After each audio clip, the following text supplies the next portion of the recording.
I come to you with a question, my friend. Have you ever wanted to make a super fancy meal and just felt like that's too much work? That's too much work. I don't need to do that. Well, let me tell you. Come closer. Come closer. That's not the case. Okay? And today I'm going to show you. We're going to get in, out, done, fancy meal. It's going to be beautiful. It's going to be delicious. It's going to be seasonal. It's going to be something that impresses your friends and family. Maybe you want to do a little date night. You know, we specialize in date night here at Clark's Tables, but maybe you just want to do something fancy, minimal ingredients, minimal effort. Let me tell you, like 80% of fancy meals is presentation, and we're going to go over all of it today. Okay? This is going to be our 5-minute fancy meal. It will take more than 5 minutes. If anything takes you 5 minutes, I don't really know if you can cook anything in that long, let alone, I don't even think I can chop a cucumber up in 5 minutes, but I digress. The meal we're doing, I wanted to do something, like I said, seasonal.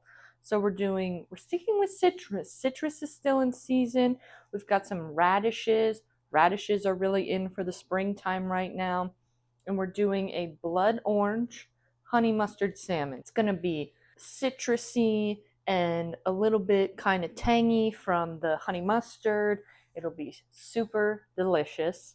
And it will take, I think this whole thing we're probably going to get done in less than 20 minutes, depending on how fast I can chop things. So we're just going to get into it. We have a gorgeous produce. That's the key with a meal like this. If you want to do something fancy, you really need to plate well and get good ingredients, right? If we're going to do less ingredients, we want to make them shine. So we need to get good ones. You can't hide the taste of like bad fish if it's the star of the show. We're highlighting ingredients, making it beautiful. Let's get started. I'm hungry, so we can eat fast. Here's the menu for tonight, okay? We're doing, like I said, the crusted up delicious salmon. I think we're actually going to do it in the oven. I don't really love pan-seared salmon. I think it gets way more evenly done if you do it in the oven. And then we're just going to broil it at the end, really like pow at the end. Then we're also doing a citrus radish salad. So this is not like a salad. This is more like a beautiful arrangement of fruits and vegetables. We're just going to dress it. We're not doing like a vinaigrette or a dressing really. We're just going to finish it with some lemon juice. It's going to have dill and it's going to have burrata cheese. Now, if you don't know what burrata cheese is, Mama, I'm going to show you. And it's delicious and yummy, and I'm so excited for it.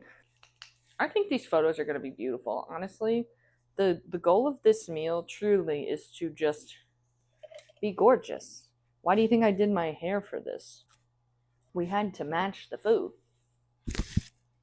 Gorgeous. The first thing we're going to do is preheat the oven for the salmon. I'm going to do 375 because if you're kind of feeling middle ground, I feel like middle ground for an oven's 375, right? 400's like hot, 350's low, and then 425's like really hot. You know? That's just the way it goes. So we're going to start by prepping the salmon. I defrosted it, and then the way we're going to do it, like I said, is we're going to do it in the oven, but we're going to start with baking it with the citrus on top. We're going to do blood oranges, and then we are going to make a honey mustard glaze for it that we're kind of going to add to it as it bakes. So it'll be nice and refreshing, but also tangy. It's going to be delicious. We're going to start with honey. As you can see, my honey has crystallized. That's totally fine, all right? This is still usable, but you'll notice that when it's tilted on its side, not super functional, right? I mean, she's running, but it's not great. So I'm going to show you how, if this happens to you, big or small container, how you can fix this. Now I'm just going to do this in the bowl that we're going to be making the glaze in. That way we're not making an extra mess. But I'm just going to take the cap off because obviously she's She's clogging the hole. So, and anytime you need to do this, you're just going to dump some out and put it in the microwave. If you're feeling pretty brave, and I mean pretty brave, you can put the whole container in the microwave, but I don't really recommend that because of it's plastic. Unless you got like a fancy glass honey jar, then yeah, go for it. That's probably more than we need, but it's fine. Still tastes the same. Its crystal structure has just kind of like hit a bump. Because honey is like a naturally occurring sugar, it has a different crystalline structure than like granulated sugar, which is why it kind of wants to form into a granule, but it's like a liquid. It's very interesting scientifically, but I don't know enough about it to fully explain it to you. Microwave. Maybe like 10-12 seconds. This is what she looks like now. She's just back to her normal form, right? Liquidy, no more crystallization. Easy peasy. And like I said, we're making a really simple honey mustard. Like I said, it is literally honey and mustard. We're going to use the last of my Grey Poupon. Honestly, we probably could have made it in the jar.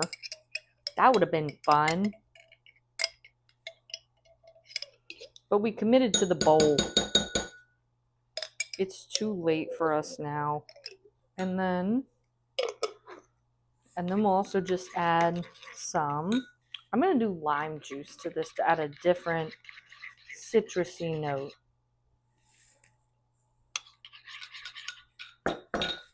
This is a lime. It may not look like a lime, but it is indeed a lime. Some would say maybe just an ugly lime.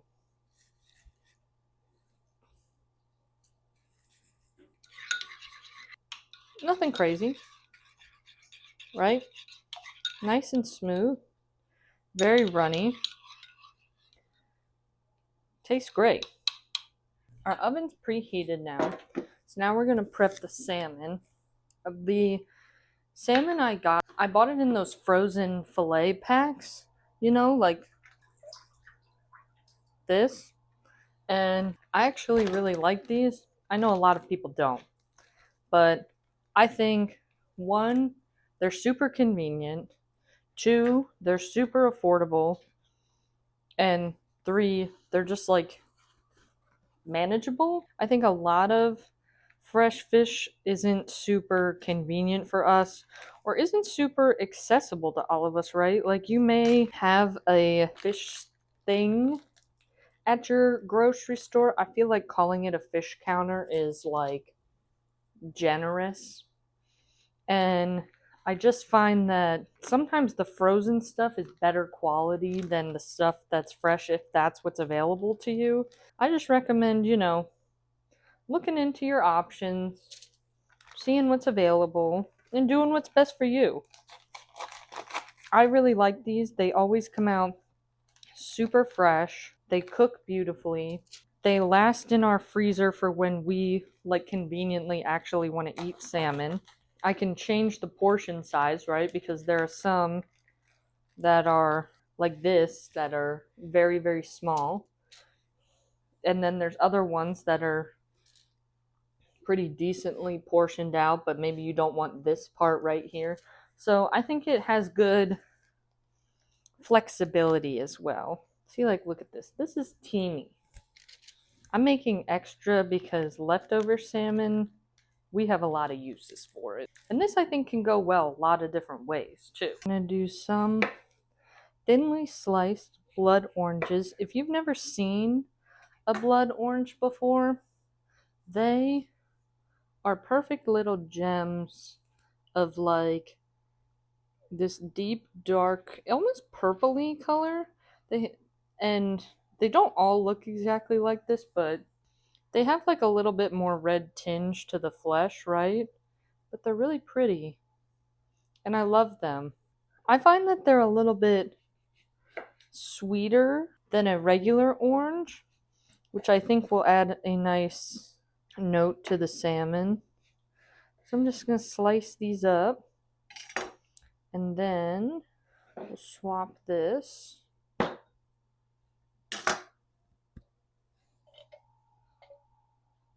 right, let's prep our fish. I am going to salt and pep these. This one's a little bit funky. She'll lay like that. That's good. Alrighty.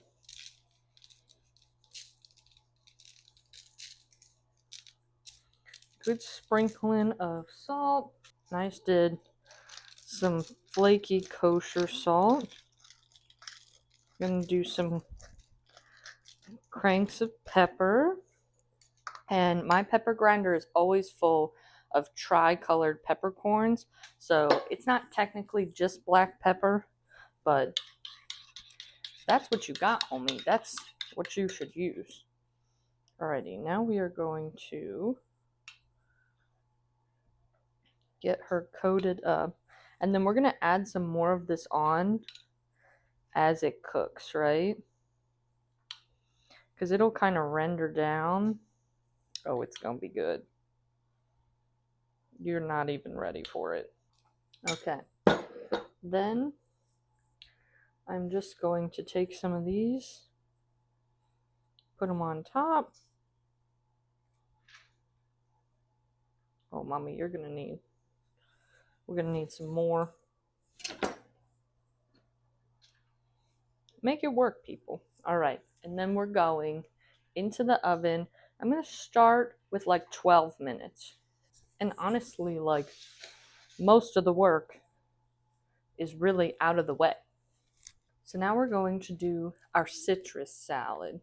So we have some more oranges. The lemon is for garnish. And for pretty much all this, we're going to be using the mandolin. I know y'all don't always love this, but she gets the job done. Then we're just going to make piles of things. The easiest thing is first, right? Cucumber. We're going to do her first. Easiest thing. Beautiful little nuggets of cucumber for a salad. Okay? And if you don't have a mandolin, that's fine. Just chop. But I'm telling you, if you want to save time, get a mandolin. If you want to save your fingers, pay attention while you use it. That's all I have to say. Alrighty. That is plenty. Plenty. Okay. Now I got these radishes from the farmer's market. Oh, look. This was in the radish. That's how you know you got it from the farmer's market. Sorry, buddy. You gotta go. Wash your produce, everyone. I had these in a bag. I washed them in the salad spinner because I also got rainbow chard. Okay, do you want to see this experiment I'm working on? So, I don't know if y'all know this about me, but I get Southern Living magazine. Yes, a magazine. I get it every month. Even though they don't make it every month, I'm suspicious of what's happening there. But in the last issue they put out, they had a recipe in it for pickled rainbow chard stems. And that really intrigued me. And let me tell you, this summer, we're going to have a whole pickle series on here because I love pickled things. I love pickles. I love pickled jalapenos. I love olives. I love pickled red onions. I love it all. Okay? And it was so interesting to me. So when they had like miniature rainbow chard at the farmer's market this weekend, oh, we locked eyes. She was mine and I was hers. Okay? And they said that they added shallots in with theirs and then just threw some stems in. They gave a recipe for the brine. I added a little bit more water, honestly, because it didn't fill the jar to the top. And then I added peppercorns because I like that. Fresh peppercorns had like a little bit of, believe it or not, they had a little bit of sweetness to it. And so I just wanted I wanted to add that. Everything else I followed. This is what they're looking like, right? The brine has turned kind of yellowy, but they're really cool. So I'm going to try them. They've been in the fridge for like 2 days now. I know the sugar's not dissolving. I used cane sugar. It was all I had. But she's gorgeous, and I can't wait. The only thing I think I would have added in here is garlic because I add that with all my pickles, but they didn't say to, so I didn't. But I am very excited. Okay, back to the radishes. I'm just going to cut us a flat part on the bottom, and because these are so short, because this is all the space that my fingers have, we are going super slow, okay? We are holding, and we're going very slowly, okay? And we're not risking it at all. We want our nice thin radishes, okay? We want these nice, gorgeously thin radishes here, and we want our fingertips to stay intact, okay? That's the key. It's the key to success. The other key is that I'm going for the bigger radishes first. We don't need a ton. These are just kind of a little bonus element. They're in season. They were fresh from the farmer's market. The vision I initially had for these wasn't even to use them for this week's video. It was to use them for a project because I have seen all these TikTok videos of, well, actually I've seen one and it just really stuck in my mind, of someone taking radishes, making like herb infused butter. And it was beautiful. Like the butter was just gorgeous. It was green. And then they strained out all of the herby parts. So it was just like this nice green.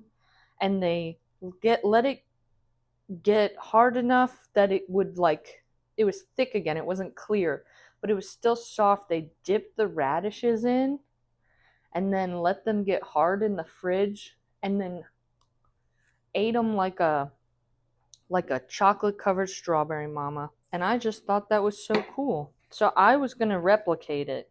And then I decided no, we needed them for today. Okay. Quick intermission. We're going to check on the salmon. She's looking good, but she's looking pale, right? So what I've been doing, I did open this and then start doing this, and now I'm filming for you. Don't worry. Don't worry. I'm removing the citrus on top because we have more sauce we're going to put on, and then we're going to crank this up to the broil setting. You would not believe how hard this is to do with one hand. And finish it under the broiler. I like that they added like just the slightest little color to this. I'm just using up what's left, right?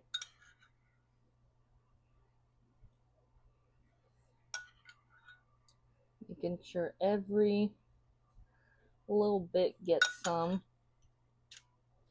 Alrighty. We're going to put her back.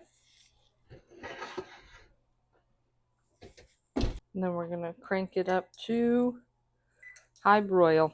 I did end up moving that to the top just because I want it closer to the broiler so it can get nice and crispy for us. Okay, then for the oranges, what we're going to do is we're done with the mandolin because now our goal here is to get really, really thin sliced oranges with no pith on them.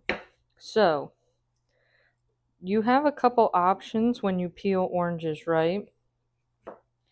And the skin would probably come off if we just wanted to just rip it off, but wow, these are really soft. The concern there is that then we would have too much of the outside pith, and that just wouldn't really taste that great. So our goal here is to remove that, keep them intact, and then Okay. So, first of all, these taste great. They're kind of falling apart. What if we do it this way? I want this all to be flat so we can layer it. And these taste great, right? But they don't look great, which is kind of like a huge part of what we're doing tonight. So just for sake of integrity, we might just cut them like this. Slice them first, and then individually remove the outsides. I think that's probably what we're gonna have to do. Mainly because that gives us this. And this is way better than this. So I'm just gonna keep doing this. The salmon's almost done. And then we will just layer up this salad, and then we are going to tear little bits of burrata over top of it. We're just going to finish it with some olive oil, lemon juice, and some dill. Honestly, after figuring out that this is how we need to cut the oranges, this is going to be the most time-consuming part if you decide to do this, which for the whole meal, I don't think that's that bad. And the easiest way, like I've been doing, just rock your knife back and forth and follow along the edge so that way it doesn't look too square. You want it to be still nice and rounded. Yeah. That's what I'm talking about, baby. Parchment paper. Parchment paper. Ooh. I don't know why I just did that. Oh, these are just something. It kind of depends on the orange. Some of them are kind of falling apart, some of them aren't. I'm just trying my best to like keep them in this shape, and then we'll just be very careful with them when we finally actually plate up. You could also do a nice side of like rice pilaf or wild rice with this. I think that would go really nicely, and it wouldn't take you much extra effort, right? Just keep the seasoning, I would say, pretty mild and light. Something complimentary, right? You don't want to be pairing this with like some super garlicky rice pilaf. I don't think that's really the vision here.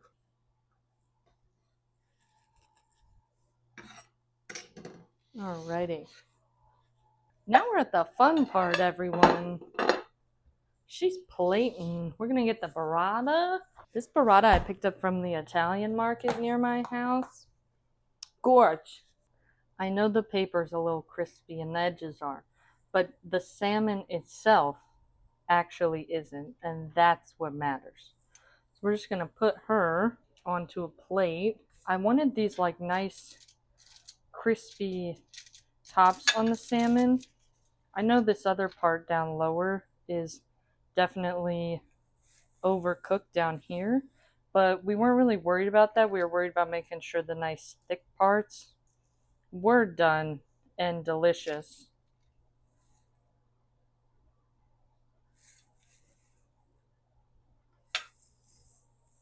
Now for this, layering is gonna be your best friend here, right? We want her to look really pretty, but also we need her to stay together, mama. And you're probably gonna dive into this with like just picking up a fork. So presentation really is just the beginning. So here we're really just trying to make sure everything stays together, looks nice, can be picked up. And the reason I'm not doing these on the same plate, or I'm not putting the salmon on top of this. The salmon we want hot. And so we don't really want her to be on top of this. We want this to be cold and refreshing. The reason we're not putting it on the side either is it would be kind of runny, and we want it to have its own kind of constitutionality here. She is an island, okay? Now the radishes, we don't need as many of these. They're just kind of going to be more scattered about, if you will. Now, Mama, these I'm a little worried about. And we want the colors underneath to really pop out here. So I'm trying to not fully cover up all those radishes so you can really get that moment and see that there's layers, that there's colors, that there's texture. Okay, she's already looking 5-star. I'm going to dump some of this out. Burrata comes in whey, which is just like part of the cheese making process. There is orange on my hands, the blood orange. Don't panic, everyone. But you can just dump some of that out. If you're going to not use both balls today, leave it in there and just pull the ball out. Helps keep it nice and fresh. So all I'm going to do, so if you've never seen burrata before, it's like a ball of mozzarella, but there's a soft cheese inside, and it's pretty thin. So you'll see that I can just kind of like rip this apart, and there's this nice soft cheese inside. That's literally what I'm going to do, is just make these like rips. This is where we get editorial, Mama. She's a moment. She has layers. You don't know how beautiful she is underneath all that mess, Mama. I just love that. Alrighty. Let's finish her off. You all know if I'm pulling out olive oil, I'm getting the good stuff, okay? Light drizzle. I know nothing's coming out because I don't want it to come out too fast. I want control. That was perfect. A little flaky salt.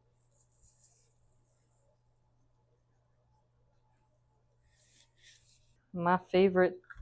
Of course, if we're going to find some way to work in dill, you know we'll find it. Wow. Doesn't that look so pretty? Okay. Here's how you finish her off, okay? We're going to make sure all these edges are also clean, okay? So I just wet the edge of a clean towel, and you just go around, and we're going to work inside out, right? If it gets too dirty, wipe it off or move to a different corner. I want this dill on though, so she just needs to get in the right home. That looks way better.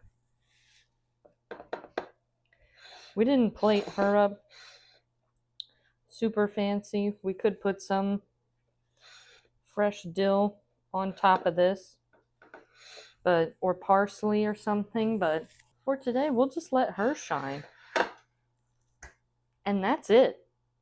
The meal is done. Y'all ready to eat? Oh wait, because I don't feel like cutting into the lemon, I am just also going to finish this off with a little bit of lime juice as well. Okay, now let's go.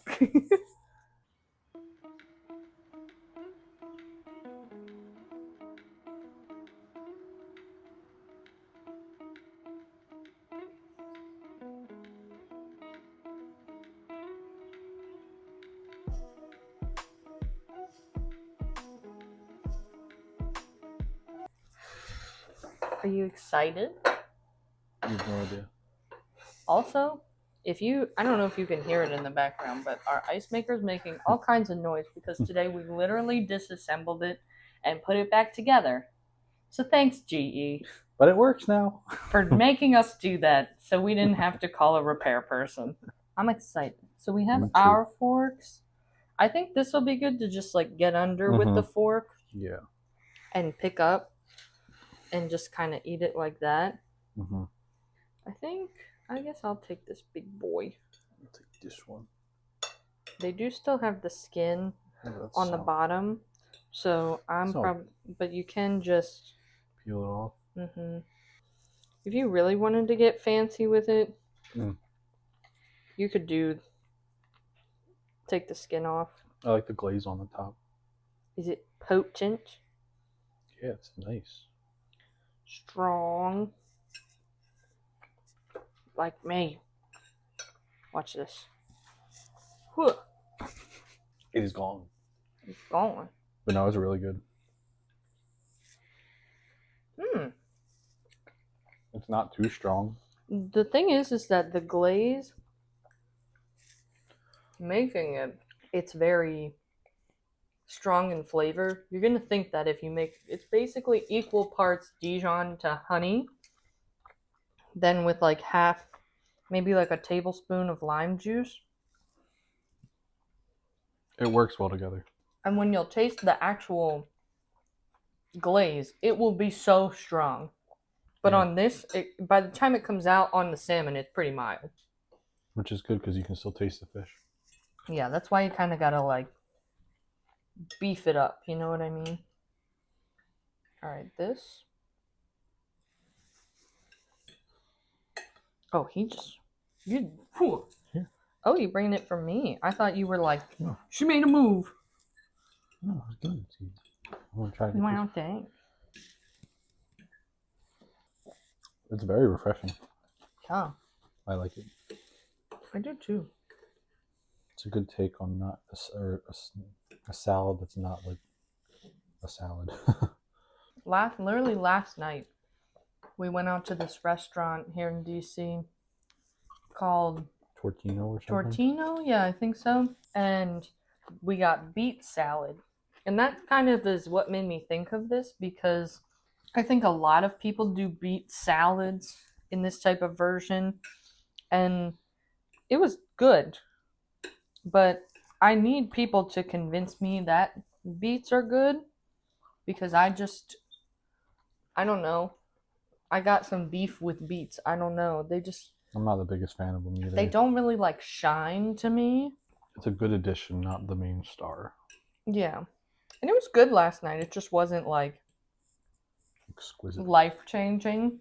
Anyways, that made me think of doing like a salad that's not like a lettuce salad. It works very well because the salmon's rich and that's nice and refreshing. And it took like no time. Easy peasy. Delicious meal. And you could make these separately. I think they go really well together. But you could make salmon for whatever. Or you could make this and make a huge platter of it for like a big party to have something really fancy to put out. And everyone can take a little scoop of it. It's breaking apart really nicely. Like we're able to get all of it off of the plate because we layered out those cucumbers. Yeah, it works very well. Another successful week. Always is. Always successful at the table. So thank y'all so much for joining us, and we hope to see you at the table again soon. Bye. I love the salmon.